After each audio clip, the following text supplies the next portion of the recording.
Welcome into a special edition of Locked On Badgers. I'm your host, Brian Smith, better known as the Florida Football Scout. Today's show is brought to you by Game Time. Download the Game Time app, create an account, and use code Locked On College for $20 off of your first purchase.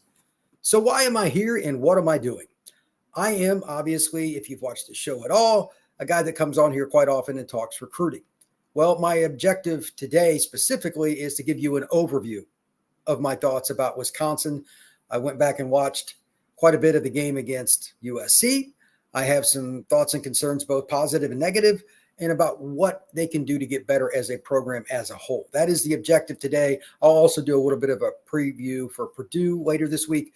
But today, specifically, this is all about the Badgers and what they are as a program. I'm just using USC to help me give a barometer of it.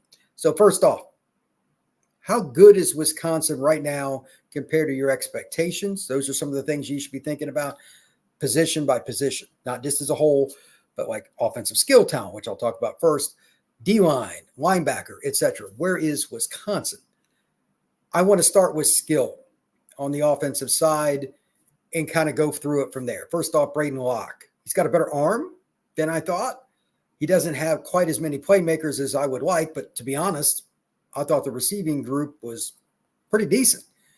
They don't have as good an offensive line, and I'll get into that in a second, which hinders them a little bit. But I don't think the skill talent is as off as many might think. In Wisconsin, I mean, they hit multiple shots down the field. That's good.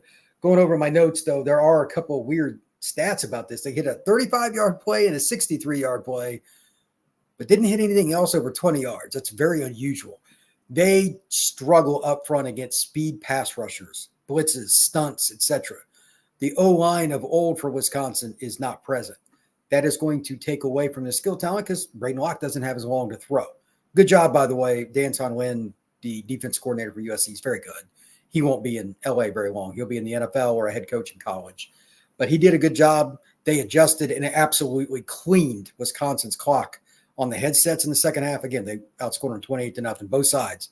USC dominated Wisconsin, but part of that is just pure speed. They have far superior athletes outside the numbers, and then their D-line, while not incredible by any means, they schemed it up pretty good with some blitzes, gave Locke some problems, but there's more talent there again than I thought. Let's talk about Will Pauling. That's a guy that I think is going to play in the NFL. He still isn't complimented consistently, though, because of the O-line situation and not having a lot of time, and they don't have quite as much respect for receivers. USC didn't, at least early in the game, until that long touchdown, and that could actually help Wisconsin. They've got a little more speed than you think. They've just got to take more shots. They've got to throw more jump balls. They've got to run more double moves because this is not going to be a traditional, quote-unquote, plodding down the field with 14 plays and score kind of Wisconsin offense. Offensive line's not good enough. They're solid. They're not great. They need to be able to throw the ball down the field. They've got to prove it. That's play calling, and that's also Locke taking those shots when they're there, and it's also audibling into them. You see one-on-one out there, man. In today's world, with as many blitzes as teams come after teams with, you got to score in chunk yardage plays. You're a little better out there than most people probably know. If you're Braedyn Locke, hey, man, let it rip. They got some speed out there. Vinny's, that guy can go, and I just think that if you do that, Will Pauling will go nuts underneath. You have to be able to throw the football down the field consistently. They showed it, now just do it more. As for the running backs, this is a fun thing to talk about. Wisconsin always finds guys that I've never heard of in recruiting. Malusi's a guy from Florida. That's a kid I'd heard about. Went to Clemson, ends up at Wisconsin. That's one. But like Darian Dupree coming up, they've got a couple other young running backs that I think are good. They'll be fine there. Not worried at all. I need to see one of the young freshman receivers step up and get playing time. And when I say that, I don't mean at the end of the Western Michigan game or something.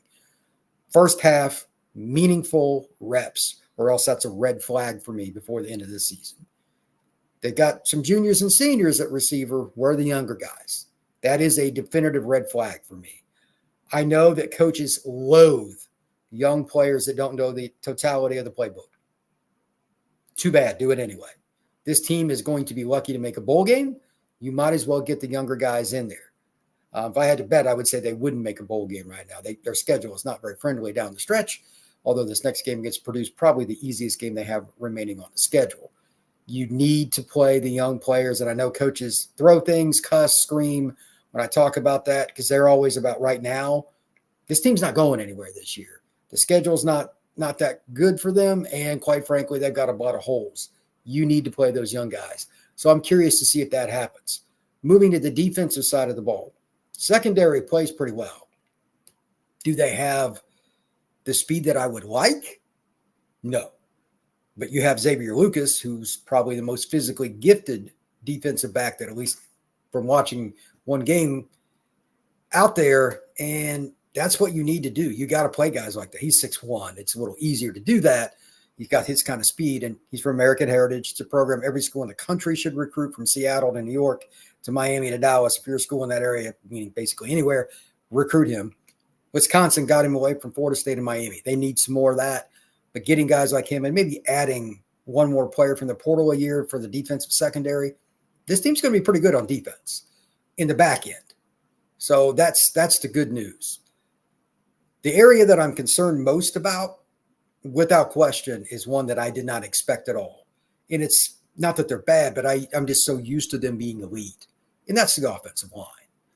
When you go back and look at the offense on that side of the ball, like, they're good, but they're just not dominant. They don't have that one guy that's the bell cow that's going to be your guy. Part of it is they're going to throw it more. They're not going to run for 250 a game, but they didn't seem to have the ability to do much in the second half when they wanted to. Again, they got beat on the headsets bad. Really, really, really bad in the second half. But that's football. Now you adjust. D'Anton Lynn's a very good defense coordinator, but the O-line didn't produce in the second half. There weren't that many holes for anybody to run through, and Wisconsin gets the goose egg. That needs to be addressed. They're missing on too many recruits, I guess, up front. They've got a 5-man class for the class of 2025. That's pretty darn good. I'm curious to see if any of those guys play. And I'm curious if the Wisconsin administration and their boosters pony up, straight up, big bills for at least one elite offensive line. There are very few. We're talking $600,000-$700,000 for a year kind of thing for one of these guys. You want to win, you got to spend. That's just the way it is. Florida State is in the same boat. That's the school I cover. They're losing like all their linemen and stuff after this year. Not that their O-line's very good. These things take time usually with recruiting. Like, you're not going to play a bunch of freshmen next year, Wisconsin or Florida State. Somebody's going to miss and somebody's going to win. You're going to see teams go up and down massively with these O-line battles in the offseason. That's something to think about moving forward. Wisconsin probably needs to add at least one guy from the portal, in my opinion. We'll see if I'm right or not, but I think they've got a good line. But with Wisconsin's deficiencies in depth, in overall talent outside the numbers, they have to be great at O-line to go to bowl games. Not good, great. They're not great right now. Next, game changers. Does Wisconsin have a game changer? I don't know. I only watched one game, so I just want to throw that out there. I'd rather that the people that comment on the YouTube channel for Locked On Badgers comment on that.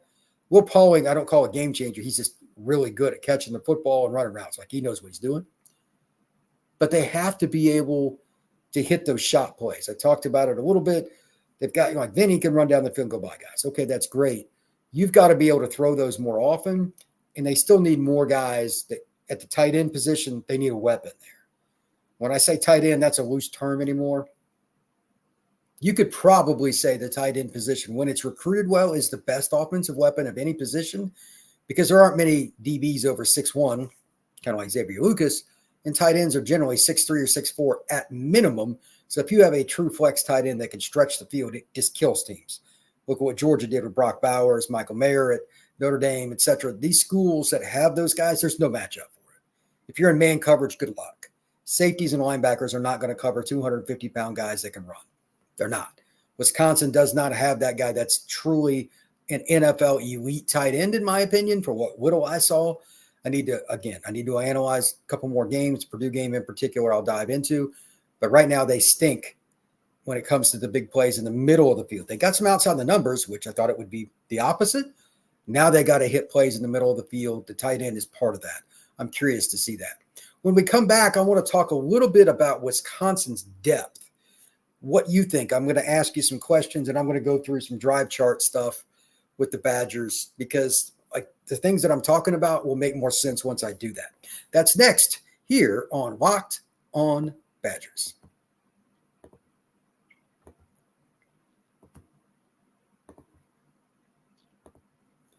Have you checked out Game Time yet? The Game Time app gives you a chance to go to any kind of event you could imagine. Football, baseball, basketball, a play, go to a musical, heck, you can go to a Metallica concert, whatever it is you're trying to do. It's an app that I use to try to keep up with ticket prices for MLB playoffs, football games like Wisconsin's got the game with Penn State later this month at Camp Randall. You can download the app right on your phone, look at the game, pick a seat, and you can actually see the playing field from that seat to give you an idea what it's going to be like once you're inside Camp Randall Stadium. And if you set it up inside the app, you can get all-inclusive pricing as well. So take the guesswork out of buying tickets with Game Time. Download the app, create an account, and use code LOCKEDONCollege for 20% off. Terms apply. Again, create an account and redeem code LOCKEDONCollege for $20 off. Download Game Time today. What time is it? Game Time. Now, Wisconsin struggled in the second half, obviously. They'd moved the ball a little bit, but not much. How many yards would you guess the Badgers mustered in the second half in totality? Without looking, what do you guess? When I looked it up, it was appalling. 67 yards. That is pathetic. At any level, I don't care what year, that is pathetic. They have way more talent than 67. Again, I think they got hammered on the headsets, but still, that's partially player too. You got to make more guys miss. You got to block better. It's just sheer execution. That's on players. They didn't get it done. I know USC has talent, but it's not like they're a defensive juggernaut here. USC is an offensive team. Let's not kid ourselves. So with that being stated, here are the drives from start to finish, and it just shows you how they adjusted and Wisconsin did not, and how this offense needs to be more diverse, and we'll come back to that in moments. All right. From the opening of the game, four plays, 75 yards, touchdown. Can't get any better than that. 4 plays, 13 yards, punt. 3 plays, 6 yards, punt. 1 play after the fumble, 18-yard rush off the left side for a touchdown. And then they get a 7-play, 75-yard drive for a touchdown. I mean, things are rolling, right? 7 plays, 32 yards, and they punt. That's the end of their, drives for the first half. Then the abysmal action of the second half transpires. 3 plays, minus 7 yards, punt. That's really bad. 9 plays, 47 yards, downs. I want to talk about this for a second. They had a short yardage play, and maybe Locke should have got out of it. I don't know what play action options he has. I don't know what the coaches allow him, but USC was not going to let him run the ball in that play. They brought up everybody, and the guy that hit the running back was scot-free. If they're not comfortable enough with Locke to audible on 4th down, then they're in deep, deep, deep trouble. That cannot happen. They had a chance for a touchdown on that play because they're in either cover 0 or cover 1. I imagine it's cover 0. They don't respect Wisconsin. They got more speed outside than people think. There's a chance there to hit something. Just want to throw that out there. You're not going to plod your way down the field against these teams anymore. Shot plays, chunk yardage plays are imperative. Next. 3 plays, 3 yards, punt. 4 plays, 16 yards, punt. 2 plays, 2 yards, pick 6. 4 plays, 6 yards, down. So your last 4 drives combined for 27 yards, including a pick 6 for the other team. Atrocity. That is an atrocity. So they just completely didn't have what it took. They were down 10 with 6-7 minutes. You got a chance. The throw to Locke, or throw by Locke, goes off the shoulder pad, bounces off another guy, and then it was a weird play, but it wasn't even anywhere close to where it needed to be. Timing was off. It was a short throw. That's really bad. Braden threw better, I'm sure, many times in practice, and there was a lot of confidence in him when he took over the job, but I'm not sure he's ready because he's not clutch yet. Those are the kind of throws that you shouldn't even have to really look. It's just muscle memory. I'm concerned about that. Does this team have the mental toughness that it needs when it's down? As of right now, the answer is no. Bama, they didn't have as much talent. I'm not worried about that. That's a complete mismatch. But SC's a far, far below team compared to Bama, and they still just ran over them in the second half. That's concerning to me. Next, just pure game changers. I brought this up a little bit ago, and I want to bring it back up. From seeing it, when you hear game changers, you think usually offensive skill. And by all means, you need that. Again, I think Wisconsin's a little better than people give them credit for, but let's talk defense. Name a player on the Wisconsin defense that you think another team such as USC has to literally scheme for. What I mean is on each play, on each drive, that quarterback comes up behind center and he's like, okay, where's number 28 or whatever? Do they have that guy? When you have a player like that, especially if it's a defensive lineman, you change drives before it even starts because their play calling and how they block it up front changes. Wisconsin doesn't have that. They've got good guys and they play with a lot of hustle, but they have to blitz and create. They're probably 2 D linemen short right now, just in the starting lineup from where they need to be. I mean, they're not close. Linebacker, Cheney's really good, but they don't have anybody that's off that edge as a pure outside linebacker, pure pass rusher. And those are the guys that I'm curious about. And they don't have a 330-pound nose guard that's like going to command a double team or anything. No special player, despite stats. Like nose guards obviously don't get a lot of stats. They don't have that guy either. I'm a little bit curious about it because I don't know enough about their roster just yet. I'm going to watch defense a little more against Purdue. Purdue, by the way, Purdue is terrible. If Wisconsin does not stomp Purdue, there's a lot more problems than what I've already talked about. They need to be able to find somebody and develop this year on defense in that front seven that the other team, besides Cheney's probably their best front seven guy, I would guess. I haven't seen enough yet to know, but somebody else that teams are quite honestly fearful of. And USC ran the ball. They screened them well. I mean, they're obviously well coached on offense, but they just didn't fear anybody, and they dinked and dunked, which you shouldn't be able to do, and went down the field and then occasionally took shots. They run a pro-style offense out of the spread, and it's complex to defend. Wisconsin's a little better outside than I thought, but honestly, a little less in the middle of the field than I thought. They gave up too many rushing yards in the second half when they really couldn't. They weren't clutch. That's concerning to me. Depth is the other part of that, and I think it plays right into it. In the second half, they were tired. They don't have the second team depth to come into the game and make plays.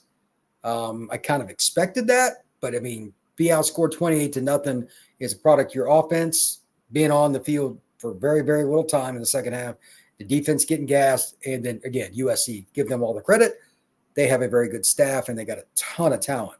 So that's concerning to me. But the one little extra here, USC's O-line is not that great. Wisconsin didn't do much against it. So that's a problem.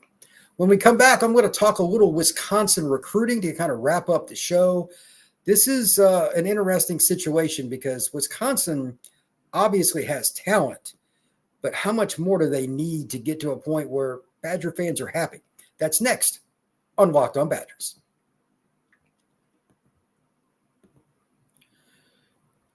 Hey, NFL fans, you can get in the season, have a big return on FanDuel, America's #1 sportsbook. So when you get a hunch in the middle of the game, you can check out the latest stats, live play-by-play, and so much more with the same page where you place your bets. You'll get started with $200 in bonus bets, guaranteed, when you place your first $5 bet. That's FanDuel.com.